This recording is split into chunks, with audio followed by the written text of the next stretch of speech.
Now we have a map that shows isolines representing precipitation amounts, here represented as average annual precipitation in inches. And we can see, once again, a particular pattern where latitude plays a key role. So what's going on there is essentially southern Indiana is closest to a moist, warm air mass that forms over the Gulf and the Atlantic Ocean, this there around Florida. And what happens is that particular air mass, it moves up through a good amount of the year, especially in the summertime, overwhelmingly most of the summer in southern Indiana. It's very hot and muggy, and that's because that air mass comes up and dominates. What it does is it brings up moisture. And so because southern Indiana is closer to a source of particular moisture in the Gulf of Mexico, it actually benefits from that and it has higher rain total. So that's one reason.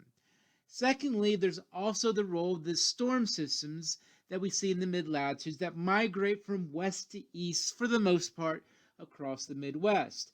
This pretty much happens all the year in southern Indiana. Now, there might be periods of the winter where it doesn't happen as much, but pretty much all year long, these migrating low-pressure areas come through southern Indiana.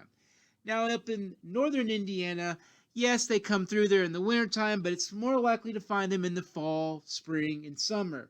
So another reason why we see less precipitation in northern Indiana is they have fewer migrating low-pressure systems, bringing with them the stormy weather, bringing with them the warm fronts and the cold fronts, the frontal systems that bring rain. Next up are those convection storms. As I mentioned, southern Indiana has a longer summertime period. And so the convection storms, they kind of just pop up, typically in the afternoons. What happens is you have some moisture on the surface that's getting superheated by the sun, a super hot July or August Indiana sun. Then it's going to cause that moisture to then rise, and eventually that moisture is going to rise, condense, and cool. And it's going to come out of nowhere because it essentially does. And it's going to create those popcorn clouds, those pop-up storms, and we see those throughout Indiana in the summertime. But because southern Indiana has a extended summer period, they're going to have more time for those convection storms to occur. Next up is the effect of the lake. We have the lake effect precipitation, which is clearly seen here, in which we have higher totals just to the east of Lake Michigan. So the highest rain totals here in this particular part of northern Indiana are right here along Lake Michigan. You can see 35, 36, 37. It's actually way down here, much drier. So latitude obviously isn't playing a role there. So what it is the lake effect precipitation, and I showcase that in terms of lake effect snow in the preceding readings.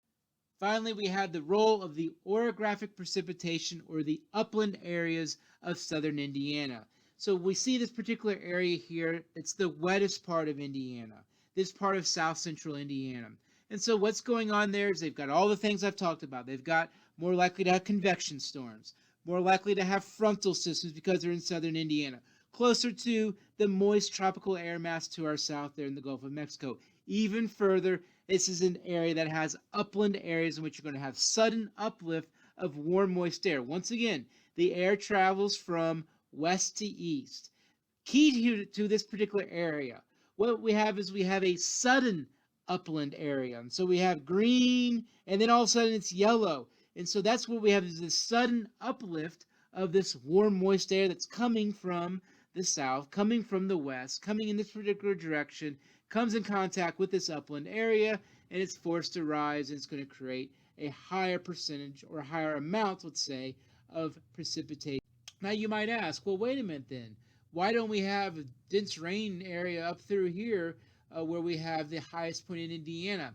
For the most part, if you extend this map out to Illinois, the topography doesn't change that much. Yes, it's higher elevated up here, but it's pretty much higher elevated all throughout much of this particular area of central Indiana, where, once again, the storms travel from west to east. Same goes for up here. We're kind of, we have a particular storm pattern that might be increased because all of a sudden it has this moraine, maybe a little bit. We have a little bit of that for sure. So there potentially is some orographic precipitation up here in the Valparaiso moraine, but for the most part, yeah, we do go up a lot of elevation, nearly 1,000 feet, but it's not in terms of a sudden increase like we see down here in southern Indiana. Further, the same idea applies here. This is just a deep entrenched valley. If you go over here, it would look not too dissimilar from what we see over here. And so air travels across, and it might come down and up, but it's not going to see the sudden uplift like we see from these air masses screaming without anything blocking, then boom, comes in contact here with the Crawford Upland.